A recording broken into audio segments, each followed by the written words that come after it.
Students, ये agriculture biology के अंदर 10वां लेसन है, केंचुए की संरचना और कृषि में महत्व। ठीक है, तो 11th क्लास के अंदर भी हमने लेसन पढ़ा था इसको। अब 12th क्लास एग्रीकल्चर के अंदर ये लेसन है, तो इसको यहाँ पर पढ़ेंगे। सबसे पहले हम देखते हैं केंचुआ जो है इसका वैज्ञानिक नाम क्या है। केंचुए का वैज्ञानिक नाम, केंचुए का वैज्ञानिक नाम होता है पैरेटिमा पोस्टुमा।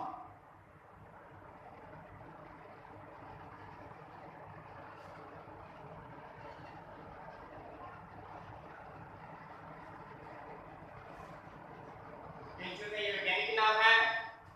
उसके बाद देखिए इसकी वर्गीकरण स्थिति।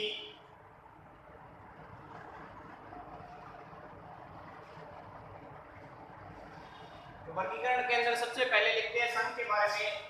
संघ है इसका एनिलिडा।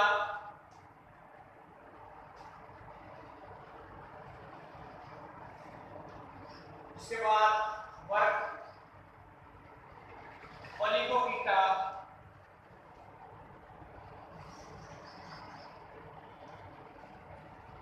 उसके बाद इसका गण ओबिस्कोपोरा।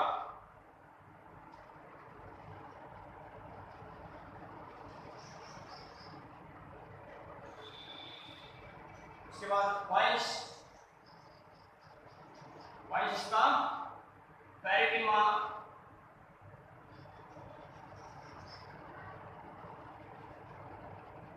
और जाति पोस्टुमा।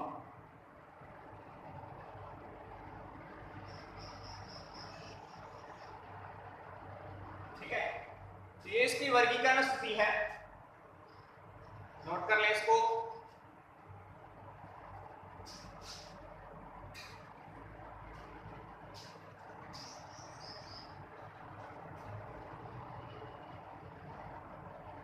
उसके बाद देखेंगे इसके जो बाह्य संरचना है, केंचुआ होता कैसा है, दिखता कैसा है, बाह्य संरचना।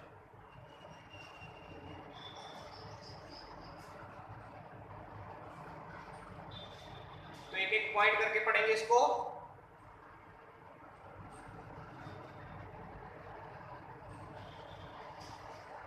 सबसे पहला पॉइंट है केंचुए का शरीर 100 से 120 खंडों का बना होता है। केंचुए का शरीर 100 से 120 खंडों का बना होता है। इसकी लंबाई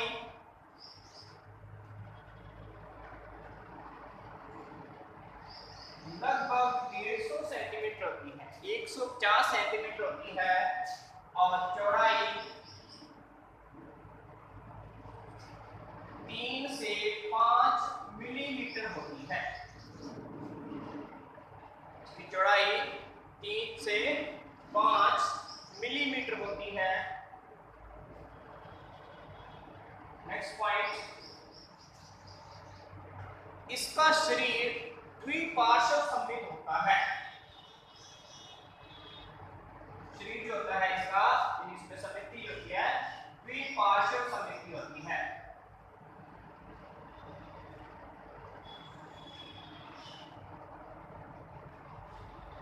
द्विपार्श्व सममिति क्या होती है? जब शरीर को सिर्फ एक ही तल से विभाजित किया जाए, जब उसमें एक ही प्लेन हो जिससे उसके दो बराबर टुकड़े हो सकते हैं, तो उस शरीर को कहा जाता है कि वो द्विपार्श्व सममित है। तो केंचुए का शरीर जो होता है वो द्विपार्श्व सममित होता है। किस तरह से केंचुआ होता है?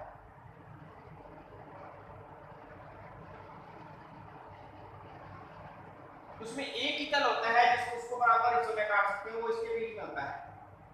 भी ऐसे काटेंगे तो दो इसके बराबर हिस्से नहीं होंगे, एक साइड में माउथ हो गया, एक साइड में एनस आ जाएगी। ठीक है, तो उसमें बराबर हिस्से नहीं होंगे। ऐसे काटेंगे तो इसमें हाफ हाफ होंगे, एक लेफ्ट साइड हो जाएगी, एक राइट साइड हो जाएगी। तो इस तरह की समिति को द्विपार्श्व समिति कहते हैं। अपने अंदर भी द्विपार्श्व समिति होती है। अगर अपने इस प्लेन से इसको काटेंगे तो अपने दो बराबर हिस्से हो जाते हैं। ओके,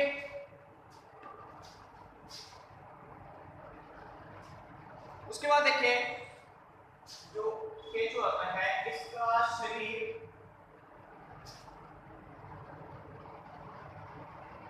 लंबा, बेलनाकार और अगले सिरे से नुकीला होता है। अगले सिरे से नुकीला होता है, ठीक है।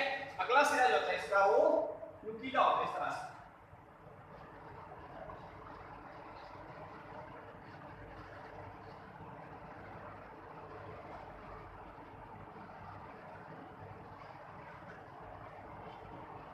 इस तरह से अगला सिरा इसका नुकीला होता है। और फर्स्ट सिरा जो होता है, फर्स्ट सिरा इसका गोल होता है। पीछे वाला जो सिरा होता है वो इस तरह से गोल होता है, ठीक है। तो सिर लंबा बेलनाकार होता है, अगले सिरे से नुकीला होता है और फर्स्ट सिरे से गोल होता है, ओके। अब ये रहता कहाँ है? केंचुआ जो है ये नम मिट्टी के अंदर रहता है, गीली मिट्टी में नम मिट्टी के अंदर रहता है।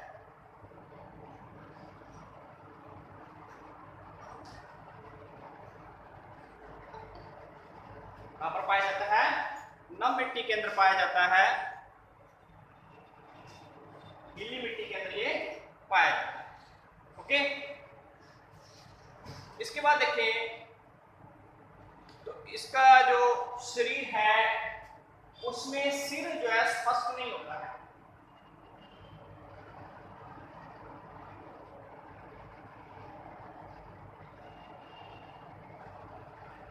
इसके शरीर के अंदर सिर जो है वो स्पष्ट नहीं होता है।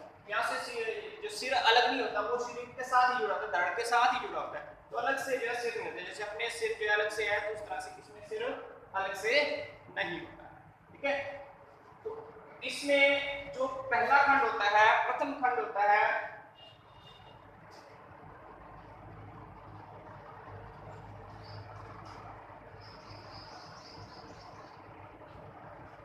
पहला खंड या प्रथम खंड जो होता है उसको क्या कहते हैं? पेरिस्टोमियम कहते हैं। क्या कहते हैं इसको? पेरिस्टोमियम कहा जाता है।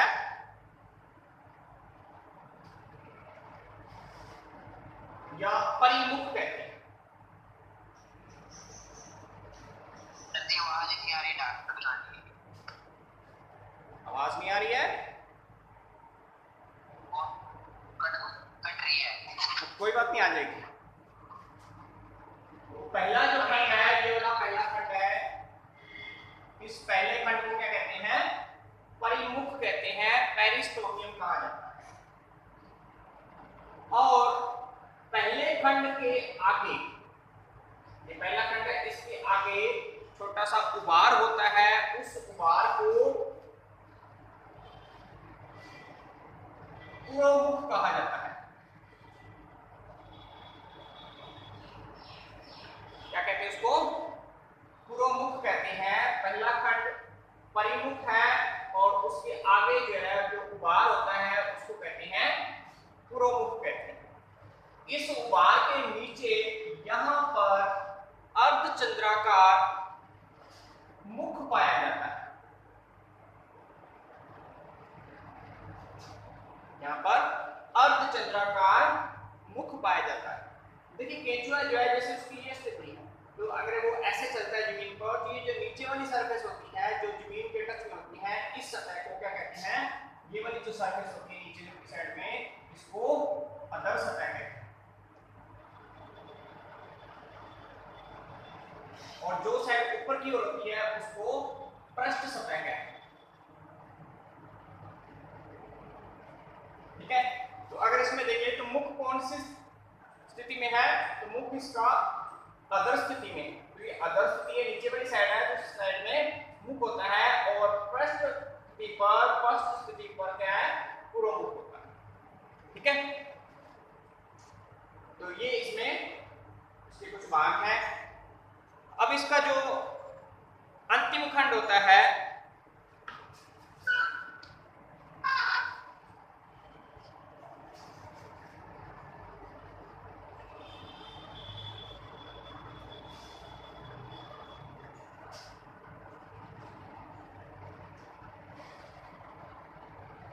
अंतिम खंड के अंदर गुदा उपस्थित होती है।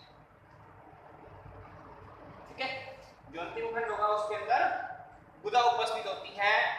इसके अलावा पॉइंट है जो 13वां 14वां 15वां और 16वां 14 15 और 16 इन खंडों के अंदर ये जो खंड है इस तरह से ये स्पष्ट दिखाई नहीं देते हैं, तो ये सारे एक जैसे होते हैं। जहाँ आएंगे 13 14 15 खंड आएंगे वो एक जैसे होते हैं, वहां खंड दिखाई नहीं देते हैं इस तरह से, एक झिल्ली पाई जाती है। ये जो 13वां 14वां और 15वां खंड है इसको कहते हैं, जो इसके ऊपर एक झिल्ली पाई जाती है उसको कहते हैं क्लाइकेलम। क्लाइकेलम या इसको परियाणिका कहा जाता है।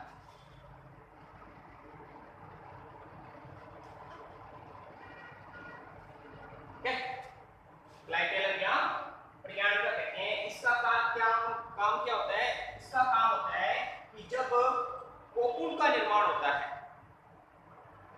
अंडे होते हैं इसमें, उस अंडों के ऊपर कोकून का निर्माण होता है, तो वो कोकून जो है ये क्लाइकेलम जो है ये स्रावित करता है। क्लाइकेलम जो होती है इसमें कुछ पदार्थ स्रावित करने वाली, रस स्रावित करने वाली ग्रंथियां होती हैं। वो ग्रंथियां इस रस को स्रावित करती हैं, वो चारों ओर इसके सूख जाता है। जैसे यहाँ पर है ये क्लाइकेलम है, इसके अंदर ग्रंथियां हैं, तो ये रस स्रावित करती है, तो वो रस इसके चारों ओर यहाँ पर सूख जाता है, तो एक गोलाकार जो है संरचना बना लेता है। उसके अंदर इसमें जो है इसके अंडे डाल दिए जाते हैं और उसके अंदर केंचुए का परिवर्तन होता है। ठीक है, तो ये इसका क्लाइकेलम का काम कहां पर होती है? 14वें 15वें और 16वें खंड के अंदर ये पाई जाती है। तो ये इसके क्वेश्चन आता है क्लाइकेलम कौन से खंड में होती है, तो ये याद रखना है 14वें 15वें और 16वें खंड के अंदर क्लाइकेलम पाई जाती है। ठीक है, इसके अलावा जो है इसमें जो 5वां और छठा और 7वां और 8वां और 9 ये जो खंड होते हैं इनके बीच में अंतराखंडीय पट पाए जाते हैं। ठीक है, ये जैसे ये पहला खंड है, ये दूसरा, ये तीसरा, चौथा, 5वां, छठा, 7वां, इस तरह से इसमें खंड होते हैं। तो ये खंड जो इस तरह से अंदर से भी खंडों में बटे होते हैं। इसके बीच में आना होगी यहाँ पर,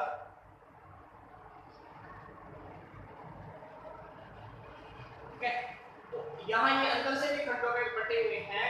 इस तरह का जो खंडों में बटा होना उसको खंडी भवन कहा जाता है।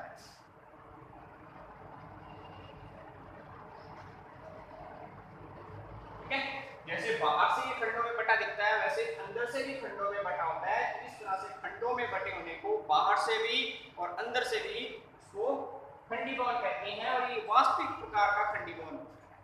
ठीक है, यानी अंदर से भी इसमें खंडी भवन है और बाहर से भी खंडी भवन, अंदर से भी खंडों में बटा हुआ है, बाहर से भी खंडों में बटा हुआ है। इस तरह का जो खंडी भवन है उसको वास्तविक खंडी भवन कहते हैं, और ये सिर्फ एनेलिडा संघ के अंदर ही पाया जाता है, केंचुए के अंदर ही पाया जाता है। केंचुआ एनेलिडा संघ है जिसके अंदर पाया जाता है। ये बात ध्यान रखने वाली है कि इसके अंदर वास्तविक खंडी भवन पाया जाता है, वास्तविक खंडी भवन इसके अंदर पाया जाता है। ठीक, अब इसमें जो 5वां और छठा खंड है, तो ये 5वां और छठा ये खंड है, इनके बीच में जो खंड ये सट्टा है,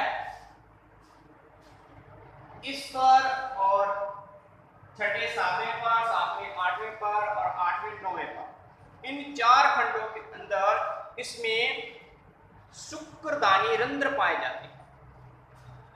यहां पर इसमें क्या पाए जाते हैं? शुक्रदानी रंध्र पाए जाते हैं। ठीक है, इन खंडों के ऊपर यहाँ पर ये सट्टा है, यहाँ पर शुक्रदानियां लगी होती हैं, और वो शुक्रदानियां रंध्रों के द्वारा, छिद्र के द्वारा यहाँ पर ऊपर की साइड में खुलती हैं। ठीक है, एक एक जोड़ी होते हैं प्रत्येक खंड पर, पार्श्व स्थिति में होते हैं। ठीक है, जैसे ये जो है केंचुआ है, इस केंचुए में एक इस साइड में ऊपर, एक इस साइड में, एक इस साइड में, एक इस साइड में, तो हर जो अंतराखंडीय खांच है उसमें ये पाए जाते हैं। ठीक है, तो 4 जोड़ी होते हैं, एक 5वें छठे खंड में, छठे सातवें में, 7वें आठवें में और 8वें 9वें खंड के अंदर ये पाए जाते हैं। ठीक है, इसके अलावा जो है 14वां खंड जो होता है, 14वें खंड के अंदर मध्य अधर स्थिति पर, मध्य मतलब बीच में, अधर मतलब नीचे। ठीक है, नीचे वाली साइड में 14वें खंड में क्या आ जाएगी, क्लाइटेलम आ जाती है। ठीक है, 14वें खंड में क्लाइटेलम आ जाएगी। 14वें खंड के अंदर मध्य अधर स्थिति पर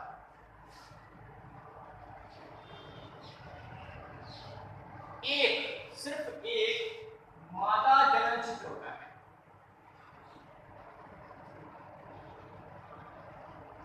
मादा जनन छिद्र होता है जिससे अंडे वगैरह दी जाती है। ठीक है, तो मादा जनन छिद्र कौन सा खंड करता है, 14वें खंड के अंदर पाया जाता है। ठीक है, और 18वें खंड में, 18वें खंड में पार्श्व अधर स्थिति पर, अधर पार्श्व स्थिति पर, अधर पार्श्व मतलब साइड, नीचे और साइड में स्थिति पर एक जोड़ी, एक जोड़ी का मतलब दो नर जनन छिद्र पाए जाते हैं।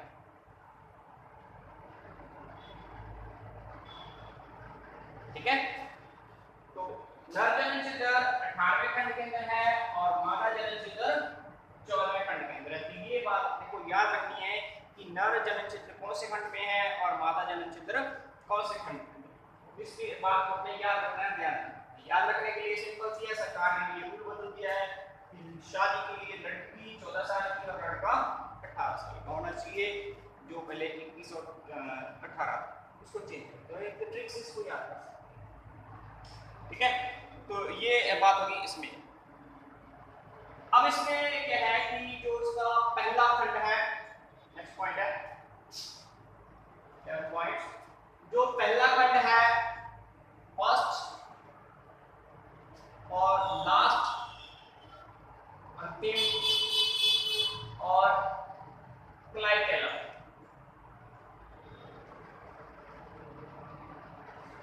ठीक है, पहला, लास्ट और क्लाइटेलम। क्लाइटेलम कौन से आ जाएंगे, 14, 15 और 16।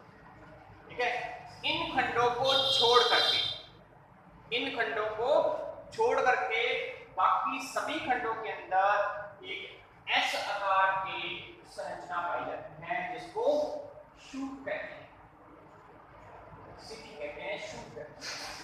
ठीक है, प्रत्येक खंड में नीचे वाली साइड में अधर सतह पर पहले, लास्ट और क्लाइटेलम, क्लाइटेलम मतलब 14, 15 और 16 खंड को छोड़ करके, खंडों को छोड़ करके बाकी सभी खंडों के अंदर जो है एस आकार की संरचना पाई जाती है जिसको शूट कहते हैं, सिटी कहते हैं।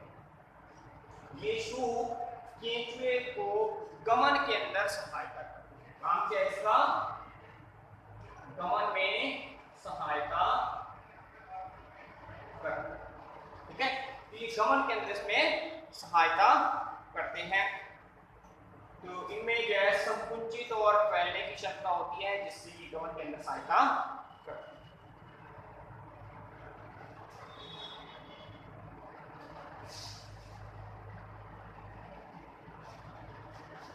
उसके बाद देखें आगे, नेक्स्ट पॉइंट 17वां खंड हो गया, 19वां खंड, अच्छा 18वां खंड हो गया। अब 17वें और 19वें खंड के अंदर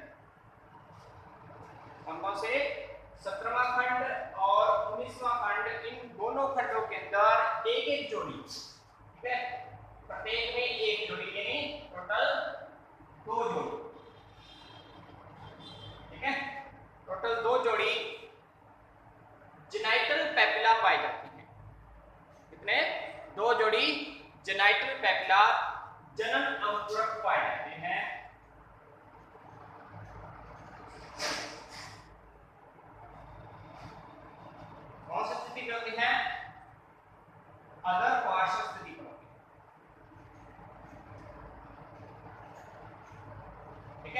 जैसे अगर हम केंचुए को बनाए इस तरह से, ये खंड हो गया 17, ये 18, 19, ठीक है। तो इस 18वें खंड के अंदर यहाँ पर और यहाँ पर ये दो आ गए नर जनन छिद्र, ठीक है। और यहाँ पर और यहाँ पर ये और ये वाले ये आगे जनन अंकुर, ठीक है। समझ में? 18वें खंड के अंदर तो जनन छिद्र है, नर जनन छिद्र, और 17वें और 19वें खंड के अंदर जनन अंकुर। ये जनन अंकुर जो होते हैं इनका काम क्या होता है, जब केंचुए के अंदर मैथुन की क्रिया होती है तो ये दो केंचुओं को चिपकाने का काम करते हैं। केंचुए के अंदर पर निषेचन पाया जाता है, क्रॉस फर्टिलाइजेशन पाया जाता है, ठीक है। केंचुए में नर और मादा दोनों प्रकार के जन्मांग होते हैं, लेकिन इसमें स्वयं निषेचन नहीं पाया जाता है। क्यों नहीं पाया जाता है? क्योंकि इसमें जो नर जन्मांग होते हैं वो पहले परिपक्व हो जाते हैं, कुपूर्वता पाई जाती है, इसलिए इसमें सेल्फ निषेचन नहीं होता है, स्वयं निषेचन नहीं होता है, क्रॉस फर्टिलाइजेशन होता है। तो क्रॉस फर्टिलाइजेशन में दो केंचुए इस तरह से एक दूसरे के सामने आते हैं, ठीक है। एक सीधा है, एक उल्टा, इस तरह से एक दूसरे के सामने आते हैं।